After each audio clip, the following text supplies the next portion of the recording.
important. Next up today, we have Risteard Byrne. Risteard is a clinical specialist physiotherapist and the co-owner here at Rapid. Clinical specialist physiotherapist is just about the highest rank that you can really get to as a physiotherapist. So a lot of people go in as a junior physio, you become a senior physio, and eventually you can work your way up to being a clinical specialist physiotherapist. There's not very many in the country. Shoulder is his area of expertise, so we're incredibly lucky to have a shoulder expert here in Ireland and in Rapid. Risteard's background, he spent 9 years at the sports surgery clinic, as I said, where he rose the rank up to clinical specialist. He's a former physiotherapist with the Cavan senior footballers and with the Dublin senior hurlers. Most of you might recognise his face from Ireland's Fittest Families, where they've kept him on board, I think, for 6 or 7 seasons. So he gets to do that every year, which is brilliant. He's been obviously a fantastic addition since he joined Rapid. He's been able to bring so much to the Masters class. I know a lot of us have kind of obviously chatted to him in the class, and some people have been to see him for physio. So absolutely phenomenal having him here join us. And he's going to speak about exercise and why it's our secret weapon against aging. So welcome, Risteard. Thanks, Mike. Just turn off the mic. Okay, guys. So you're all very welcome here. It's great to see many familiar faces here and some not so familiar faces. So to anyone who hasn't been down with us before here, you're very, very welcome. And thank you to Laura for what was a very interesting and certainly entertaining talk. Difficult to follow, but I certainly learned a lot of new things there. So look, it's a great pleasure for me to be here to speak about one of my great passions, which is the benefits of exercise for maintaining and improving our health at all ages, but in particular as we get older. And look, I've always been fascinated by the human body, and I'm continuously astounded by the fact that despite all our advances in medicine and in science, that the simple idea of exercising in many ways is the most potent thing we have for improving our health and improving our quality of life. And I think we all know exercise is important, okay? That's out there, but I'm not sure we understand the magnitude of the benefits that we get from exercising. And I'm gonna hope to bring some life to that idea today. So Mike has introduced me already, so I won't spend long on this, but as he mentioned, I'm a clinical specialist physiotherapist and a strength and conditioning coach. And I joined here 4 months ago, and that was early on in my stint here. And you can see that it was a great time for me and progression in my career to be able to join Rapid with Mike. We've worked together on and off for a long time, and we were kind of trying to find a way for us to kind of partner up. And it's been an absolute pleasure for me to be able to join Rapid, which is a thriving physiotherapy clinic, and also the community here at RockyFitness. And I just want to take the opportunity to thank everybody here who works at RockyFitness and Mike for welcoming me into the community here. And it's been a fantastic experience for me. And look, I'm incredibly impressed by the work that's been done here at Rapid, but also RockyFitness. And when RockyFitness and Rapid join together, we get our Masters program. And our Masters program is something that has filled a gap for me, to be honest with you. In my clinical practice, what I've been doing over the years is prescribing exercise and giving people exercise programs. And I would often send people away to go and do their exercises. And that's kind of the model in physiotherapy. And that works for a lot of people, but for a lot of people it doesn't. It's a big expectation for people to go away and do the exercises by themselves. And actually it's been I think, incredibly impactful for the members of the Masters program, but also very rewarding for me to be able to go on the exercise journey with the Masters program members here. So that's filled a gap for me. And look, my main job basically is to use exercise to help people reach their goals. And Mike mentioned some of my previous roles. I've worked at the sports surgery clinic, progressing through different roles there and working with a lot of different populations. I've worked at elite sport and Ireland's Fittest Family. Also, I've become known as Ireland's Fattest Physio, which is what some of the lads have been calling me now. But my job has really been to use exercise to help people to reach their goals of improving their quality of life, recovering from injury, and maximising their physical performance. So just to set the scene here as to why this is so important, if we look at the demographics in Ireland, if we look at the graph here on the right, we'll see this kind of Christmas tree type shape, where we see that there is lower numbers of older adults in comparison to those middle-aged and younger groups. But that's going to change significantly. And we know that by 2050, there's going to be a significant increase in those aged over 65, and in fact, it's going to double. And look, we all want to improve our health as we age, and there's different models for doing that. There's the idea of treatment, which means when we get sick, we might go to see our doctor or we might go, have to attend hospital. And then there's the idea of prevention. And we know that exercise is massively important for both treatment and prevention. So just to discuss life expectancy, and I suppose, what is life expectancy? It's how long we live. And the question is, how are we doing here in Ireland? Well, we're not doing too badly, actually. We're in the top 8 in Europe. And in Ireland, our life expectancy has increased by more than 6 years since 2000, which is pretty impressive. And that's reached 82.8 years when it was measured in 1990. And in fact, that's 1.5 years higher than the EU average. So people in Ireland do lead longer and healthier lives than most other Europeans. However, there's this idea of lifespan, which is how long we live, and then we have this idea of health span. And healthy life expectancy is how long do we live without functional limitations or disability. And currently, there is an 11-year gap in that. So we may live till we're 82, but how many of those years are we healthy for? And that seems to be in and around that 70 mark. There's an 11-year gap. And we know that if we look at some of the data that's come from the UK, people aged over 75 report high rates of chronic musculoskeletal conditions, chronic cardiovascular conditions, and also metabolic disorders. So I suppose if we think about the importance of maintaining our health in those latter years, let's say we tried to put a value on that. Let's say we could gain 2 years, or we could gain 5 years, or we could even gain 10 extra healthy years. What would that be worth to us? And what would we be willing to do for that? And I think that's a question that we should all be asking ourselves. So next we'll just discuss what is aging. And I think there's a number of different ways of looking at aging. There's the idea of age is just a number. And we all know 50-year-olds who look and feel 70 and 70-year-olds who look and feel 50. And there's a number of unhelpful stereotypes out there associated with aging, such as older people being less able. And then we have things like retirement, which on one hand, is a celebration of our working life and we get time back. And on another hand, I suppose it can be a challenge and transition for people as they look to find meaning and value in their lives. And also, with age comes wisdom and maturity, and that's something I've always believed in, of learning from those who have traveled the path before us. And certainly I've learned from many of you from all my discussions with you in the Masters program. And then we have this circle here, which is kind of what I like to call the cycle of aging. And we have these our human body systems, and let's just chat about them for a moment. So we have our cardiovascular system. As we age, our maximum heart rate tends to drop and our cardiac output drops. That means we can't pump as much blood around the body. We have our immune system. We're not as good at fighting off infection. We have our digestive system. We're not as good at breaking down food and absorbing those nutrients. We have our nervous system. Maybe our reaction times aren't quite as quick. And then we have our endocrine system, which is our hormone system, which Laura was mentioning. And we get changes in hormone production, particularly around menopause. And for men, we get this gradual sort of reduction in testosterone as we age. And then there's our musculoskeletal system. We lose muscle mass, muscle strength as we age. We also get changes to our cartilage. We get some maybe wear and tear associated with changes in our cartilage. And we get a general stiffening of our body tissues. And also associated with aging, we tend to have reduced physical activity. And these two kind of factors can feed into the development of chronic disease, such as sarcopenia, which is that idea of loss of muscle mass and strength, osteoporosis, which was mentioned earlier, that idea of losing bone mineral density, cardiovascular disease, cancer, diabetes, neurodegenerative diseases. But I'm going to show you that there's a secret weapon for us that helps us fight back against this process.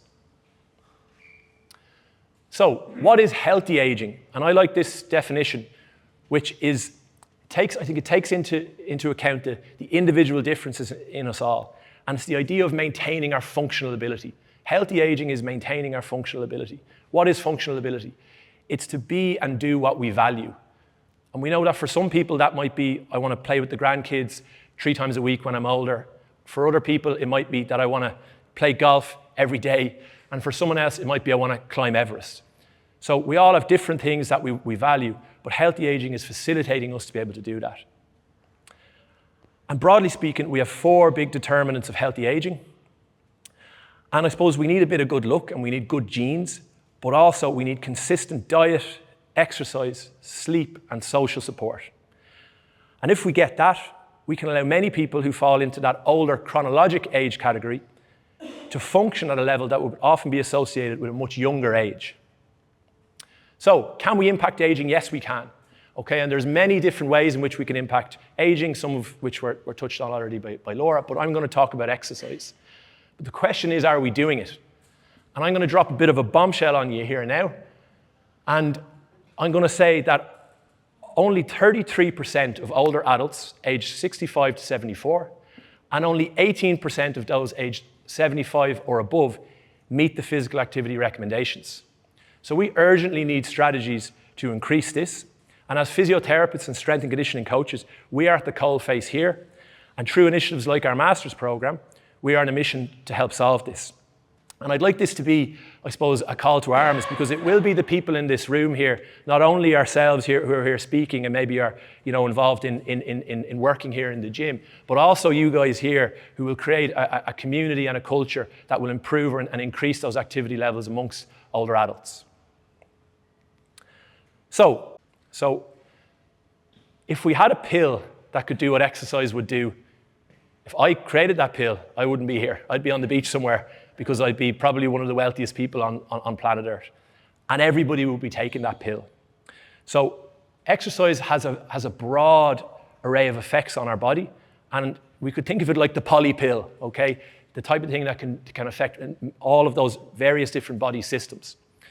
So some of the headlines are: it can reduce our mortality risk, reduce our risk of cardiovascular disease, type 2 diabetes, colon cancer, breast cancer, depression, risk of hip fractures, and dementia. So it has this broad effect.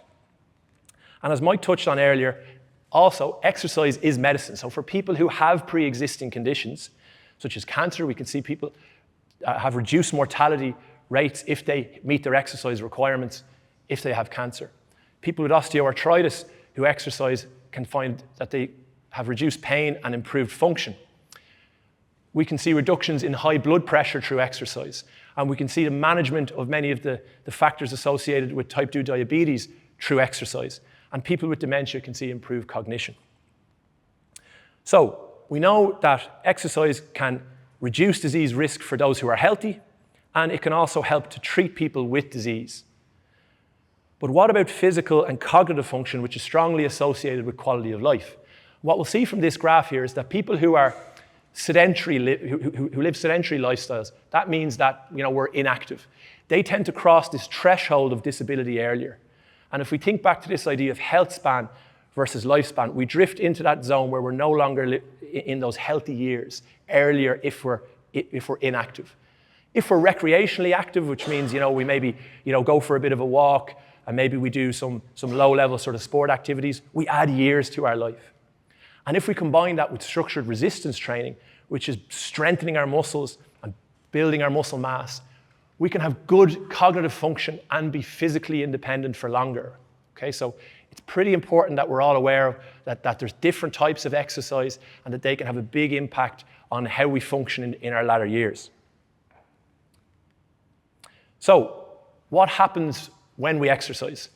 And I like to think of this, like our bodies are our house, and when we exercise, we're renovating our house, okay? So we're renovating our body systems just like we would renovate our house. So if we think of our muscles, our skeletal muscle, these are like our foundations. So these are our structure. And through exercise, we can improve our foundations by building muscle mass and building strength. Then we have our immune system. Our immune system is like our alarm system. And this helps us to fight infections and detect intruders. And we know through exercise we can improve our immune system. Then we have our central nervous system. This is like getting our house rewired. When we exercise, we know that we can improve our cognitive factors, which is related to our brain, and also we can improve things like neural drive into our muscles. So we can rewire our house or renovate our nervous system through exercise. And then we have our cardiovascular and respiratory system. This is a bit like our plumbing and our ventilation. And for sure, exercise can help us improve that. And lastly, we have our metabolism. This is like our BER rating of our house, okay? So it's how we use energy, how efficient we are at breaking down carbohydrate and fat and using it as energy. So again, through exercise, we renovate our body systems, renovate our house. And just to touch on the benefits versus the risks, and the headline here is that the benefits far outweigh the risks. But of course, there is some risks associated with exercise. And there's risks to our musculoskeletal system, such as pulling a muscle or developing joint pain. There's also some cardiac risk, particularly if we have pre-existing cardiac issues. It's important that we might have to manage the intensity of exercise and the type of exercise around that. And this is where physiotherapist-led exercise can come in. So having a physiotherapy assessment prior to you engaging in exercise, this can help to identify any risks and ensure we program your exercise safely and effectively, and refer you onwards for further assessment if needed to any medical practitioners that might be relevant for you. And it's worth saying that physiotherapists are experts in exercise. So that's really our thing. That's what our life's work is. And when we combine that with strength and conditioning coaching, which I think is a match made in heaven, we can ensure that we minimize the risks for people and we maximize the benefits. So what type of exercise? And there's any amount of guidelines out there from all the major health organizations and all the major governments in the Western world as to what type of exercise to do. And they all kind of, end up in a similar place in terms of their recommendations. And these are evidence-based. So what's recommended is 150 minutes of light activity. And what is light activity? That means I could have a conversation while I'm doing it. And what's even better is if we say, and 75 minutes of vigorous activity. And that's the type of activity that might be a little bit more difficult to hold a conversation while you're doing it. So light activity could be going for a walk, whereas vigorous activity could be playing a game of tennis or doing a hard session on an exercise bike. And then strength training at least twice per week, 2 to 3 times per week is recommended. Some form of balance training. Balance training can be incorporated into your other types of activity, your sport activity, or your strength training, or there's some individual activities such as yoga or Tai Chi or dancing that can help with balance. And then lastly, minimizing sedentary time. So we don't want to be couch potatoes. We want to move more, okay? And to touch on some of the benefits we can expect from these different types of exercise, firstly, the most accessible thing for us is just to move more. And this graph here shows us the relationship between step count and the risk of all-cause mortality here. And what we can see here is we've all heard of the idea of 10,000 steps, and that gets kind of, bandied about a lot. But if we look at this graph, we'll see actually that the vast majority of the benefits come long before 10,000 steps. And in fact, if we look here at the top, we see that people who are, have about 2,000 steps a day, if they can increase that even to around 6,000 or even 4,000, they see significant reductions in all-cause mortality risk. Now, we get more benefit if we walk more, but there's diminishing returns there. So this is something that's very simple that anybody can do, and actually we can see big impactful effects on our mortality risk with this. So what is strength training? Strength training is overcoming resistance using our muscles. And it's a type of exercise that might use weights or bands or even our own body weight. And as I said, it helps to strengthen our muscles, and it's crucial for maintaining our muscle mass, also improving our bone mineral density, and enhancing our overall physical function to do and be what we value, as we said earlier on. And just talking through why strength training matters as we age. So this was a study here, okay, that looked at 4,500 US participants, and it found that the average age group of the participants was 50 years and older, and that regardless of the amount of muscle mass they had, regardless of whether they had metabolic syndrome or they had low exercise levels, that people with low muscle strength had more than twice the risk of mortality than those with normal strength. So that's huge.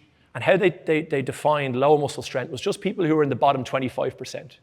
So if you're in the bottom 25% in muscle strength, you had more than twice the risk of mortality than someone who is rated as normal muscle strength.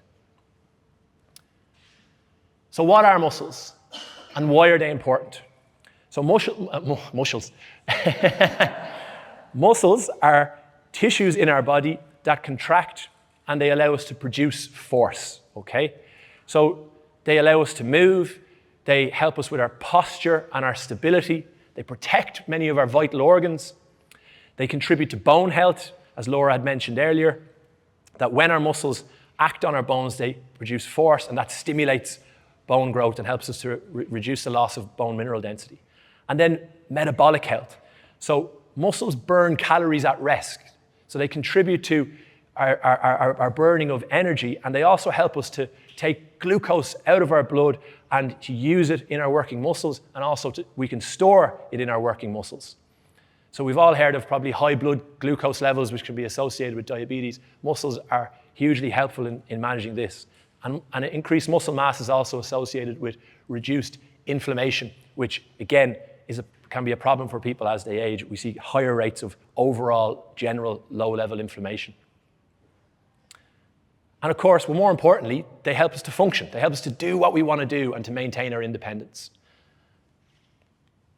So how much muscle mass do we lose as we age? And we generally lose 1 to 2% per year regarding our muscle mass, and muscle strength is even more, 3 to 5% per year. And you might say, well, geez, that doesn't sound that much. 1% isn't that much. But that means I could have lost 50% in my 80s. Okay? And remember again that regarding people with low muscle strength, people in that bottom 25% of muscle strength had twice the risk of mortality.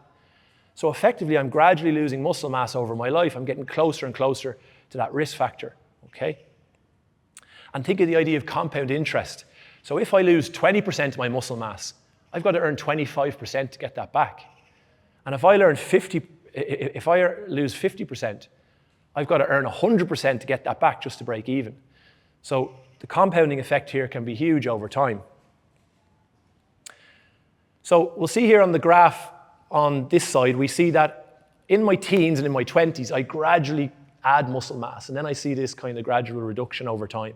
That's what the slope of the curves looks like when we have, I suppose, a population of people. And if we look at this graph up here, we see this top image, right, is, this is an MRI image. Imagine you cut me in half here, and you're looking down at my thigh, okay? So that's a cross-sectional image of the thigh here. This is a 40-year-old triathlete. So he's got what I would call fillet steaks here, okay? So these are nice, healthy muscles with limited fat surrounding it. The dot in the middle that looks like an eye is the bone, okay? So this is healthy muscle tissue. This is that same image in a 74-year-old sedentary man who isn't active. Now what we see here is a cheaper cut of meat that I wouldn't be happy. I'd be sending that back in the restaurant now if I ordered that.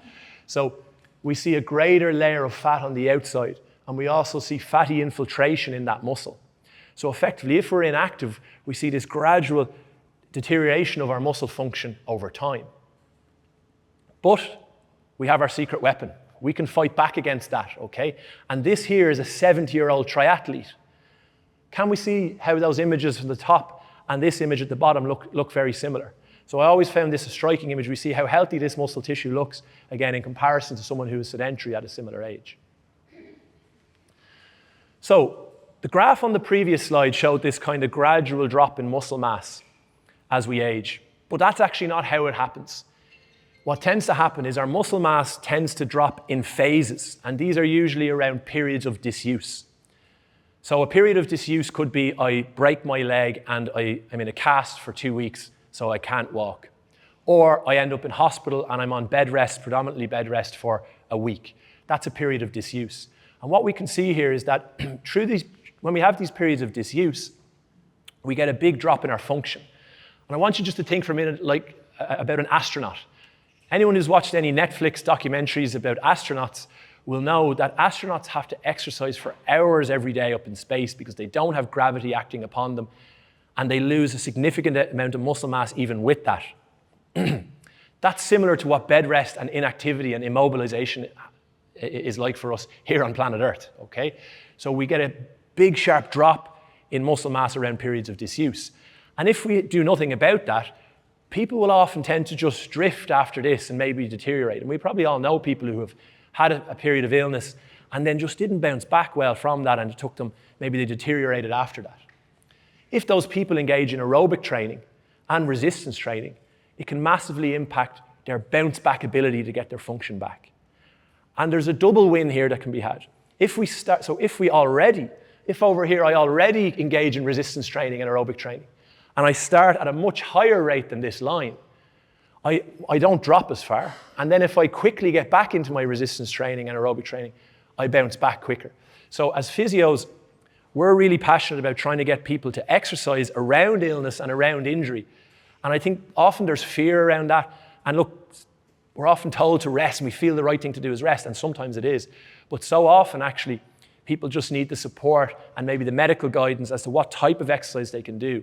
And I'm certainly very passionate about encouraging people who have periods of disuse to try and be proactive and get back exercising as quickly as possible. So how should I strength train?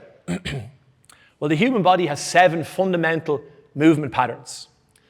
And we push things. Imagine pushing a shopping trolley. We pull things. Imagine pulling open a heavy door.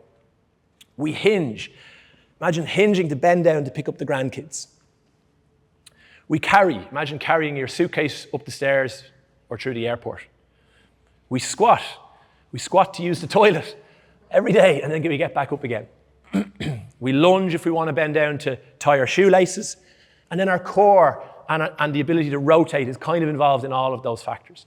So when we strength train, we should be simply trying to train our fundamental movement patterns. And the bonus is that that actually is the best way to train all our major muscle groups. So a good strength and conditioning program will have all of these major movements in it. And regarding strength training, how much and how heavy? And there's, again, many science-backed recommendations on this. And the key things here are that we recommend 2 to 3 times per week.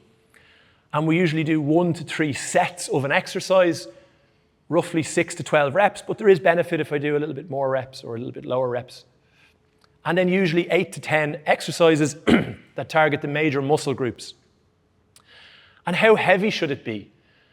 And you'll notice, anyone in our master's program will notice that we don't give you weights to lift. We don't say you need to lift exactly this weight on a given day, because everyone's different, and even you as an individual are different. If you went to Coldplay last night and you were doing the garden all day, you can't lift as heavy today as you would a couple of weeks before when you were well rested. So we generally try and program intensity by giving you a sense of maybe how hard it feels out of 10 or how many reps are left over in the tank. So if I pick up this weight and I'm going to do 10 of these, and when I do 10, I could still do 10 more, well, that's a light, low intensity set, and that's good for beginners. But if I'm more advanced and maybe I'm trying to develop my strength at a higher level, when I do my 10th rep, and I can only do 1 or 2 more that are really getting difficult for me now, that's a high intensity set. So we often use this idea of repetitions in reserve to program our intensity. The last thing is the speed. So I haven't touched on the idea of power. Power is how quickly I can produce force. So this is actually really important for, if you imagine stumbling and having to catch yourself when you fall. That requires speed, okay? So if we want to become powerful, we have to move a bit faster. And if I want to gain strength, it just generally tends to be a little bit slower. Okay, moving on to what is cardiovascular fitness. And I know that Deirdre's going to touch on this a lot more later, but just to touch on the importance of this and what it is, firstly, okay, is that it is our heart and lungs efficiency, okay? It's also known as aerobic training. So this is how efficient our heart can pump blood around the body and how efficiently we can breathe in oxygen to our lungs and then supply that to our working cells in our body. And this, in a sort of a scientific way, is measured by VO2 max, which is the maximum amount of oxygen our body can use during intense exercise. And this idea of VO2 max is one of the most strongly correlated markers for longevity, how long we live, but also how healthy we are in our latter years. So there's huge health benefits that come from having good cardiovascular fitness, good aerobic fitness, and it can be improved through exercise. So I'm just going to go into the weeds on that idea, which is just for a moment, and to talk about this study here that looked at 122,000 people who were an average of 53 years old, and they all went through a VO2 max test, and they ranked those people. So people who were ranked low were in the bottom 25%. People who were ranked below average were in the 25 to 50% block. People who ranked above average were 50 to 75%. People who ranked high were 75 to 95%, and then the elite group were the top 5%. And there's a couple of things that stand out here. Simply, as your fitness level improves, your risk of dying decreases. Okay? And you can see that there's a clear relationship there. Essentially, the better your fitness is, the longer your life is. And at no point along the way here would increased fitness somehow lead to higher mortality rates. And the second thing that really stands out here is that going from being low, which is in the bottom 25%, to being just below average, which is 25 to 50%, which is a highly achievable thing. So I'm going from really a low level of fitness to still being well below average. That had a 50% reduction in mortality risk for those people over a decade. So again, that's a modest improvement in fitness creates a huge change in our risk of mortality over a number of years. And what this table on the right shows here is that the benefits of going from low to below average, again, which is totally achievable, that the benefits we get from that would outweigh the negative effects that come from comparing smokers versus non-smokers, having coronary artery disease or not having it, having diabetes or not having it, or having hypertension or not having it. So again, we spoke about, everyone knows exercise is good, but do we understand the magnitude of the benefits we can get from improving our exercise or improving our fitness? So moving on then to how we train and what type of cardiovascular exercise we should do and how much. And again, there's many guidelines out there. We recommend 3 days a week, and that can increase to every day. You could be doing some low intensity cardiovascular exercise as much as every day, but we wouldn't do high intensity cardiovascular exercise every day. We would certainly take a couple of days off per week with higher intensity exercise. For beginners, starting with 5 or 10 minutes and maybe building up to as long as 20 or 60 minutes. And some people will do longer bouts. We've people in the audience here who like to go for long cycles, and that's, can be beneficial too for sure. And then the intensity, we spoke about that low intensity idea being, can I have a conversation while I'm doing it? Okay, and there's huge benefits that come from building a base of low intensity cardiovascular fitness. And then we have that higher intensity exercise that is maybe for people who are a little bit more advanced. That might involve, something that is difficult to have a conversation doing, 5 to 8 out of 10 effort. That could be getting on the bike for a minute and going pretty hard and then recovering and going again. And we have this pyramid idea when it comes to cardiovascular fitness. What we want to do is develop a wide base with low intensity exercise, which means we want to do more of that 150 minutes. And then we want to have that wide base enables a high peak where we can then develop maybe that higher intensity exercise where we do less of it. So, what are the barriers to exercise for older adults? Okay, and there are many, because we know that we said 66% of older adults aren't doing it, and even if you cross 75, it was nearly 80% of people aren't meeting their recommendations. So, firstly, we weren't born to exercise. That might sound a bit strange. What does that mean? There's a guy, Daniel Lieberman, who's an exercise scientist who's written a book, and he argues that while our ancestors were indeed physically active, their activity was driven more by survival needs. So they were going out and foraging for food. They weren't exercising for fitness or for health.